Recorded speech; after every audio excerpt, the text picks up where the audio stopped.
Hello, hello, hello po. Good morning. Nandito naman si Kuya Pabs sa kangkungan niya. Ngayon umaga, na-harvest muna ako kasi marami pa yung kangkong kong natira. Siguro, mga 3 araw na ako nag-harvest. Pangatlo ito. Hindi kasi maubos-ubos. Kasi pag hindi na-harvest, kakainin na ng uod. Yung mga kangkong ko kailangan, maubos ito ka-harvest. Ito, dalawa kayo. Nag-harvest naman kami ulit ng asawa ko. Andun siya na, oh. Nauna na siya dun. Dun, nag-harvest na siya. Dun, mangunguha kami ulit ng kangkong. Kuya Pab, mangunguha naman. Dito. Oh, paglalakad ako dun. Pero may pinanguha na ako. Mga marami na. Isang planggana na nakuha ko. Pabalik ako ulit dito. Manguha. Ano? Nandun na asawa ko. Yun, nandun. Manguha kami ulit dun.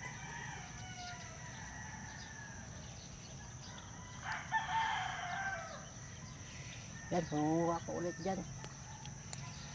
Ang kangkong. Shout out na lang sa inyo kung sino nanonood. Huwag kayo magsawa sa pangunguha kong kangkong, ha? Kay ito malawak talaga ito. Di kaya ng 2 araw ka-harvest. Kaya dalawa na kayo mag-asawa eh. Kailangan mga 3, 4. Mga 4 na oras man lang eh.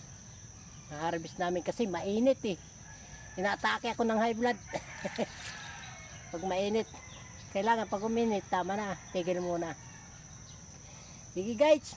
Shout out na sa inyong lahat. Kung sino man nanonood. Shout out sa inyo. Uy, Shirley ito daw. Shout out sa iyo. Salamat na pinanonood nyo ako. Diyan sa Antique ha.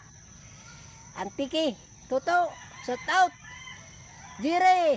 Lila Cruz. Oh, Flores pala yan. Shout out sa iyo, Jire ha. Salamat sa panonood mo. Thank you, thank you. Huwag kayong magsawa. At least, nakikita nyo ako. Para hindi nyo ako mamimiss. Salamat. Mag-harvest muna. Diyan muna kayo. Mag-harvest lang ako.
Ito na oh. Maraming salamat sa inyong lahat. Lord, thank you. Nga itong aking kangkong, binigyan mo ko ng bliss. Ang kangkong ko maganda ang sibol.